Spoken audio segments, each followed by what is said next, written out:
ഉമിത്തി പോലെയാണ് ബംഗ്ലാദേശ് രാഷ്ട്രീയം. ആളിക്കത്തിയത് കെട്ടാലും നീറിപ്പുകഞ്ഞു കിടക്കും. പുതിയ കനൽത്തരികളുണ്ടാകും, പുതിയ വിമോചകരുണ്ടാകും. കാലമോ സാഹചര്യങ്ങളോ പ്രശ്നമാകില്ല. കാലം മറന്നാലും ചില കണക്കുകൾ ബാലൻസ് ഷീറ്റിൽ വെക്കില്ല. നായകരും പ്രതിനായകരും ഏറെയുണ്ട് ബംഗ്ലാദേശ് രാഷ്ട്രീയത്തിൽ. ഇവരെല്ലാവരും കടന്നു വന്നത് മുൾപാതകൾ താണ്ടിയാണ്.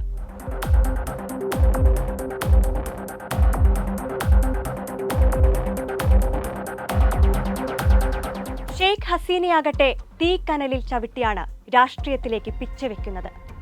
ബംഗ്ലാദേശിന്റെ രാഷ്ട്രപിതാവായ അച്ഛൻ മുജീബുർ റഹ്മാൻ 1975 കൊല്ലപ്പെടുമ്പോൾ ഹസീനയ്ക്ക് പ്രായം 28. രാഷ്ട്രീയ അട്ടിമറിക്ക് 2 ആഴ്ച മുൻപ് മാത്രം ബംഗ്ലാദേശ് വിടേണ്ടി വന്നവർക്ക് നഷ്ടമായത് രക്ഷിതാക്കളും സഹോദരങ്ങളും അടക്കമുള്ള കുടുംബാംഗങ്ങളെ. പിന്നെ 6 വർഷം രാഷ്ട്രീയ അഭയം തേടിയത് ഇന്ത്യയിൽ. അവിടെ തുടങ്ങുകയായി ഷെയ്ഖ് ഹസീന എന്ന രാഷ്ട്രീയ നേതാവ്. 1981 സൈന്യം ഭരിക്കുന്ന മാതൃരാജ്യത്തേക്ക് മടങ്ങിയെത്തിയ അവർ ഏറ്റവും ശക്തയായ ജനാധിപത്യവാദിയായി. പട്ടാള ഭരണത്തിനെതിരെ ശബ്ദമുയർത്തി. പലതവണ വീട്ടുതടങ്കലിൽ അടയ്ക്കപ്പെട്ടു. മുജീബുർ റഹ്മാൻ വധത്തിൽ ആരോപണ വിധേയനായ മുൻ പട്ടാള മേധാവി സിയാവുർ റഹ്മാന്റെ ഭാര്യ ഖാലിദ സിയയുമായി കൈകോർത്ത് ജനകീയ പോരാട്ടത്തിനിറങ്ങിയതോടെ പാശ്ചാത്യ മാധ്യമങ്ങൾ പോലും ഹസീനയെ പ്രകീർത്തിച്ചു.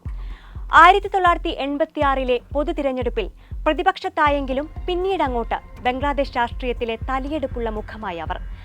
1991 മുതൽ പോർമുഖത്ത് 2 വനിതകൾ, ഷെയ്ഖ് ഹസീനയും ബീഗം ഖാലിദ സിയയും. കഴിഞ്ഞ 33 വർഷമായി അവാമി ലീഗിന്റെയും ബംഗ്ലാദേശ് നാഷണലിസ്റ്റ് പാർട്ടിയെയും നയിക്കുന്ന ഈ 2 വനിതകളെയും ചുറ്റിയായി ബംഗ്ലാദേശ് രാഷ്ട്രീയം. 1996 ഹസീന ആദ്യമായി ബംഗ്ലാദേശ് പ്രധാനമന്ത്രിയാകുന്നത്. ഈ കാലഘട്ടം സാക്ഷ്യം വഹിച്ചത് ഒട്ടേറെ ഭരണപരിഷ്കാരങ്ങൾക്ക്. രാജ്യത്തെ ടെലികമ്മ്യൂണിക്കേഷൻ വ്യവസായം സ്വകാര്യ മേഖലയ്ക്ക് തുറന്നുകൊടുത്തു. ചിറ്റഗോങ് സമാധാന ഉടമ്പടിയിൽ ഒപ്പുവെച്ചതോടെ യുനെസ്കോ പുരസ്കാരവും അവരെ തേടിയെത്തി. 2001 ഭരണം നഷ്ടമായി. 2004 മെയ്യിൽ ധാക്കയിലെ പാർട്ടി സമ്മേളനത്തിന് നേരെ നടന്ന ഗ്രനേഡ് ആക്രമണം ഹസീനയെ ലക്ഷ്യമിട്ടായിരുന്നു. 24 പാർട്ടി പ്രവർത്തകർ കൊല്ലപ്പെട്ട ആക്രമണത്തിൽ ഹസീന രക്ഷപ്പെട്ടത് കഷ്ടിച്ച്. 2009 2ാം വട്ടം അധികാരമേറ്റതിന് പിന്നാലെ ഹസീനയും മാറി. ഉരുക്കുമുഷ്ടി ഉപയോഗിച്ച് എതിരാളികളെ വരിഞ്ഞുമുറുക്കി. 1971 യുദ്ധക്കേസുകളുടെ ഫയൽ പൊക്കി. ഉന്നത നേതാക്കളടക്കമുള്ളവരെ കൊലക്കയറിലേറ്റി. ജമാഅത്തെ ഇസ്ലാമിക്ക് തിരഞ്ഞെടുപ്പിൽ മത്സരിക്കുന്നതിൽ വിലക്കേർപ്പെടുത്തി. മനുഷ്യത്വത്തിന്റെ മാതാവെന്ന് വാഴ്ത്തിപ്പാടിയ അവർ ജനാധിപത്യത്തിന്റെ വേരറുത്തു. തിരഞ്ഞെടുപ്പുകൾ ഏകപക്ഷീയമാക്കി. പ്രതിഷേധ സ്വരങ്ങളെ അടിച്ചൊതുക്കി. അധികാരം, വികസനം, ദേശീയത, ഇതായിരുന്നു ഷെയ്ഖ് ഹസീനയുടെ വിജയരഹസ്യം. ദാരിദ്ര്യത്തിന്റെ പടുക്കുഴിയിലായിരുന്ന ബംഗ്ലാദേശിനെ ദക്ഷിണേന്ത്യയിലെ 2ാമത്തെ വലിയ സമ്പദ് വ്യവസ്ഥയാക്കി. സ്വന്തം രാജ്യത്ത് ആവശ്യത്തിന് ഭക്ഷണമില്ലായിരുന്ന അവസ്ഥയിൽ നിന്ന് ഭക്ഷ്യ കയറ്റുമതി രാഷ്ട്രമായി മാറ്റി. സാമൂഹ്യ സുരക്ഷാ മേഖലയിലും രാജ്യം മുന്നേറി. ഒപ്പം വലിയ തോതിൽ നിക്ഷേപകരുമെത്തി. കാര്യങ്ങൾ ഇങ്ങനെയൊക്കെയാണെങ്കിലും കഴിഞ്ഞ ജനുവരിയിലെ പൊതു തിരഞ്ഞെടുപ്പ് മുതലാണ് പിടിവിട്ടു തുടങ്ങുന്നത്. അവാമി ലീഗ് ഭരണം നേടുന്നത് 96% വോട്ട് നേടി. വൻ വെട്ടിപ്പും കൃത്രിമവും നടന്നുവെന്ന ആരോപണം അന്വേഷിക്കാൻ പോലും തിരഞ്ഞെടുപ്പ് കമ്മീഷൻ തയ്യാറായില്ല. അഴിമതിയും ക്രമക്കേടുകളും വ്യാപകമായി. സർക്കാർ വിരുദ്ധ വികാരം ഷെയ്ഖ് ഹസീനയുടെയും അവാമി ലീഗിന്റെയും അടിവേരിളക്കി.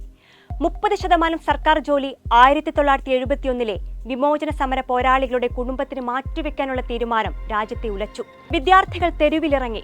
300ഓളം പേരുടെ ജീവനെടുത്തു. ജനാധിപത്യത്തിൽ നിന്ന് സ്വേച്ഛാധിപത്യത്തിലേക്ക് വഴിമാറിയ രാഷ്ട്രീയ പ്രതിഭാസത്തെ സൈന്യം പടിയിറക്കി. ജീവിതത്തിലെ 2ാം രാഷ്ട്രീയ പലായനം. ബംഗ്ലാദേശ് രാഷ്ട്രീയത്തിലേക്ക് ഇനിയൊരു തിരിച്ചുവരവ് അസാധ്യമാണ്. എന്നാൽ ഹസീനയുടെ രാഷ്ട്രീയ ഭാവി എന്താണെന്നറിയാനുള്ള ആകാംക്ഷയുണ്ട് ലോകത്തിന്.